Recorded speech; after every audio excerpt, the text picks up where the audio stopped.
Tollywood star hero power star Pawan Kalyan గారు ప్రస్తుతం ఆంధ్రప్రదేశ్ రాష్ట్ర రాజకీయాల్లో ఫుల్ స్పీడ్తో దూసుకెళ్తున్న విషయం మనకందరికీ తెలిసిందే.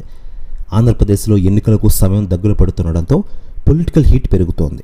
ఇప్పటికే అభ్యర్థుల ఎంపిక ప్రక్రియ ప్రారంభమవడంతో ప్రధాన పార్టీల నాయకుల్లో టెన్షన్ మొదలైన విషయం తెలిసిందే. ఈ క్రమంలో టికెట్ కోసం కొందరు రాజకీయ భవిష్యత్తు కోసం మరికొందరు పార్టీలు మారుతున్నారు. ఇలా ఓ పార్టీని వీడి మరో పార్టీలకి చేరికలు మొదలైన విషయం మనకందరికీ తెలిసిందే. ఇకపోతే ఇప్పటికే వైసీపీ ప్రకటించిన ఇన్ఛార్జీల లిస్టులో చోటు దగ్గర నాయకుల్లో కొందరు జనసేన వైపు చూస్తున్నట్లు తెలుస్తోంది.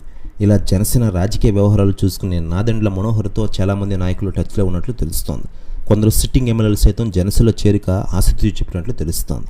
త్వరలోనే పవన్ కళ్యాణ్ గారు వైసీపీ నాయకుల చేరికపై నిర్ణయం తీసుకోనున్న విషయం మనకందరికీ తెలిసిందే. ఇలా ఓవైపు చేరికల ద్వారా జనసేన పార్టీని బలోపేతం చేస్తున్నాయి, మరోవైపు అభ్యర్థుల ఎంపిక ప్రక్రియ చేపడుతున్నారు పవన్ కళ్యాణ్ గారు.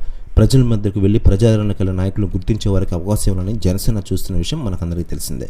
ప్రస్తుతం తెలుగుదేశం పార్టీతో జనసేన పొత్తులో ఉంది కాబట్టి అన్ని స్థానాల్లో పోటీ చేసే అవకాశం లేదు. కాబట్టి జనసేన పోటీ చేయాలనుకుంటున్న నియోజకవర్గాలని పవన్ ఫోకస్ చేసినట్టు తెలుస్తోంది. ఇటీవల 2 స్థానాలు ప్రకటించారు జనసేన అధినేత పవన్ కళ్యాణ్ గారు. ఇక ఇదిలా ఉండగా పవన్ కళ్యాణ్ గారి కోసం ఈసారి 2024 ఎన్నికల్లో భాగంగా మెగా ఫ్యామిలీ సపోర్ట్ రానుందట.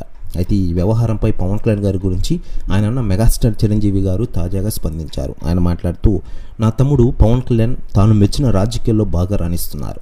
నా తమ్ముని ఎవరెవరో ఎన్నెన్నో అన్నారు, అన్ని భరిస్తున్నా, అన్నింటికీ సమాధానం చెబుతా, ఈసారి పవన్ కళ్యాణ్ కోసం వస్తున్నా అంటారట చిరంజీవి గారు. ప్రెస్ న్యూస్ కూడా తెగ వైరల్ అవుతుంది.